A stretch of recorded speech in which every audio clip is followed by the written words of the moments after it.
जो तुम्हारे घर पर पत्थर फेंके उसके घर पर जेसीबी लेकर चलो। बुलडोजर वाला यही बयान अप्रैल 2022 में एक वीडियो के जरिए जमकर वायरल हुआ। वीडियो में दिखने वाले नए बाबा का नाम पता चला, धीरेंद्र शास्त्री। पूरा पता बुंदेलखंड के छतरपुर में बागेश्वर धाम के पीठाधीश्वर धीरेंद्र कृष्ण शास्त्री जगह जगह जाकर श्री राम कथा करते हैं और साथ में दिव्य चमत्कारी दरबार भी लोगों के बीच काफी ज्यादा पॉपुलर है। कथा में आने वालों के साथ साथ सोशल मीडिया पर इन दिनों यही छाए हुए हैं। धीरेंद्र कृष्ण को मानने वाले उनका खूब महिमा मंडन करते हैं। दावा तो ये भी ठोका जाता है कि दरबार में आने वाले हर एक शख्स की जानकारी बाबा को होती है। सोशल मीडिया में बागेश्वर धाम महाराज के काफी वीडियो अक्सर वायरल होते रहते हैं, लेकिन बागेश्वर धाम के पंडित धीरेंद्र कृष्ण महाराज के इन वीडियो में दिखने वाले चमत्कार अब जमकर सुर्खियां बटोर रहे हैं। महाराज के चमत्कार देखने और सुनने वाले लोगों को विश्वास ही नहीं हो रहा कि ऐसा कैसे हो सकता है। एक इंसान पहली बार में ही कैसे किसी के बारे में इतना बता सकता है। दरअसल बागेश्वर धाम महाराज के दरबार में सैकड़ों लोगों की भीड़ जुटती है। उनके प्रशंसक की माने तो पंडित धीरेंद्र शास्त्री जी अपने दरबार में किसी भी अनजान व्यक्ति को बुलाते हैं। जब तक वो उनके करीब पहुंचता है, पंडित महाराज उस व्यक्ति का नाम और उसका पता एक पर्चे पर लिखकर दे देते हैं। लोग इस बात से हैरान हैं कि जब कोई इतना दूर से आया है जिसके बारे में पंडित जी को कुछ पता ही नहीं, वो कैसे एक पर्चे में उस व्यक्ति का नाम और उसके बारे में लिखकर बता सकते हैं। इतना ही नहीं, दरबार में ही पंडित धीरेंद्र कृष्ण महाराज उस व्यक्ति की परेशानियों को भी बता देते हैं और उसका जीवन काल कैसा बीता ये भी उसे बता दिया जाता है। वो उनके पिता और उनके बेटे के बारे में भी सारी जानकारी बता देते हैं। महाराज अपने प्रशंसक की परेशानियों का निवारण भी बताते हैं। अब लोगों के बारे में इतना जानने वाले महाराज की जब हमने कुंडली खंगाली तो हमें भी बाबा जी के कई राज पता चले। मीडिया रिपोर्ट्स के मुताबिक धीरेंद्र कृष्ण शास्त्री का जन्म 15 जुलाई 1996 को हुआ था। धीरेंद्र कृष्ण के बड़ी संख्या में भक्त हैं जो दावा करते हैं कि धीरेंद्र किसी भी व्यक्ति की समस्या को उससे बिना पूछे कागज पर लिख देते हैं और बिना बताए ही लोगों के मन की बात जान लेते हैं। धीरेंद्र शास्त्री कथावाचक में कम उम्र में ही काफी फेमस हो गए थे। इनके दादा पंडित सेतुलाल गर्ग भी कथावाचक थे।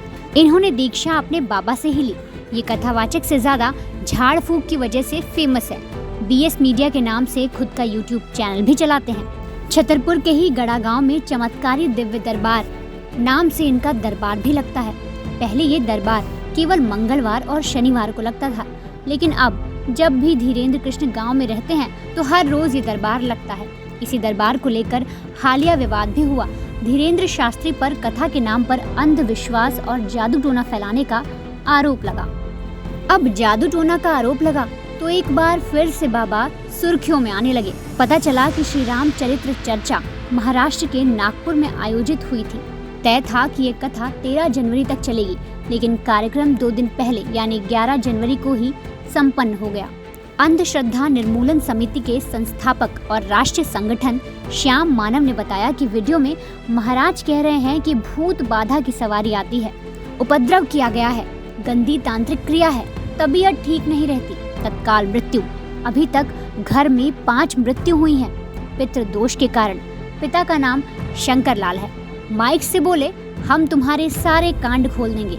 मानव ने आगे बताया कि वीडियो सामने आने के बाद 9 जनवरी को समिति ने महाराज को नाम, आयु, मोबाइल नंबर और दूसरे रूम में रखी 10 वस्तुओं का नाम बताने पर 30 लाख रुपए देने की चुनौती दी थी, लेकिन महाराज ने चुनौती स्वीकार नहीं की और 13 जनवरी तक चलने वाली कथा को 2 दिन पहले यानी 11 जनवरी को ही समाप्त कर दिया और महाराज नागपुर से चलते बने। समिति के संगठक के मुताबिक इसकी शिकायत पुलिस में दी गई। उन्होंने जादू टोना विरोधी कानून के तहत बागेश्वर सरकार पर कार्रवाई करने की मांग की। समिति का कहना है कि जरूरत पड़ने पर हम अदालत का दरवाजा भी खटखटाएंगे। इसके अलावा अगर हमारी मांगे नहीं मानी गई तो हम आंदोलन भी करेंगे। हालांकि धीरेंद्र ने नागपुर से कथा छोड़कर भागने पर सफाई दी। स्थानीय मीडिया से बात करते हुए उन्होंने कहा कि उनके गुरुजी के जन्मदिन की वजह से सभी जगहों की कथा से 2-2 दिन कम कर दिए गए हैं, इसीलिए नागपुर की कथा से भी 2 दिन कम किए गए। विरोध करने वालों को सनातन धर्म विरोधियों तक कह दिया। बागेश्वर धाम ने एक बयान में ये भी कहा कि हाथी चले बाजार, कुत्ता भौंके हजार। सबसे पहले बात करते हैं कि बागेश्वर धाम एक बिजनेस हब कैसे बना। छतरपुर जिला मुख्यालय से लगभग 35 किलोमीटर दूर गढ़ा गांव देखते ही देखते बिजनेस का एक बड़ा अड्डा बन गया। शनिवार और मंगलवार को धाम में लाखों की संख्या में लोग आते हैं। यहाँ लगने वाली दुकानों की बम्पर कमाई होती है, जिस वजह से यहाँ की जमीनों के दाम आसमान छू रहे हैं। गांव की जिस जमीन के दाम कभी हजारों हुआ करते थे, आज वो करोड़ों में पहुंच गए हैं। यही वजह है कि गांव में जमीन को लेकर संग्राम शुरू हो गया। अब बात करते हैं आश्रम की दुकानों का वो किराया जो लाखों में पहुंच गया। कई रिपोर्ट्स की माने तो आश्रम में दुकान लगाने वाले दुकानदार बताते हैं कि दुकान का साइज और धाम के नजदीक पहुंचते ही इसका प्राइस लाखों में पहुंच जाता है। धाम के अंदर कुछ छोटे छोटे रेस्टोरेंट भी हैं जिनका किराया 50,000 से लेकर 1.5 लाख रुपए महीना तक है। 2022 के ही मई महीने में पंडित धीरेन्द्र शास्त्री का एक वीडियो वायरल हुआ था। इसमें उन्होंने एक शख्स के लिए अछूत शब्द का इस्तेमाल किया था। एक दरबार के दौरान उन्होंने एक शख्स को अपने पास बुलाया। जैसे ही वो व्यक्ति उनके पास आया और पैर छूने की कोशिश की तो बाबा ने ये कहकर रोक दिया कि छूना नहीं हमें, अछूत आदमी हो तुम। इसके बाद उन्हें गिरफ्तार करने की मांग जोर पकड़ने लगी थी। ट्विटर पर अरेस्ट धीरेन्द्र शास्त्री ट्रेंड भी करने लगा था। हाल ही में शाहरुख खान की फिल्म पठान को लेकर विवाद के दौरान भी पंडित धीरेन्द्र सुर्खियों में आ गए थे। रायपुर के एक कार्यक्रम में लोगों से कहा था कि पूरे भारत के लोगों को सौगंध है, तुम्हें शपथ है कि जो ये फिल्म देखे, जो सनातन का विरोध करे, चाहे नेता हो या अभिनेता, उसका बॉयकॉट करो। यही नहीं, पंडित धीरेन्द्र कृष्ण शास्त्री पर उनके ही गांव के लोग जमीनें हड़पने का भी आरोप लगा चुके हैं।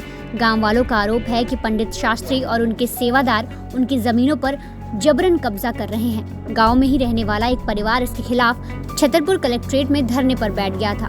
गांव वालों का ये भी कहना है कि बार बार शिकायतों के बावजूद पंडित धीरेन्द्र शास्त्री के खिलाफ जिला प्रशासन कोई कार्रवाई नहीं करता।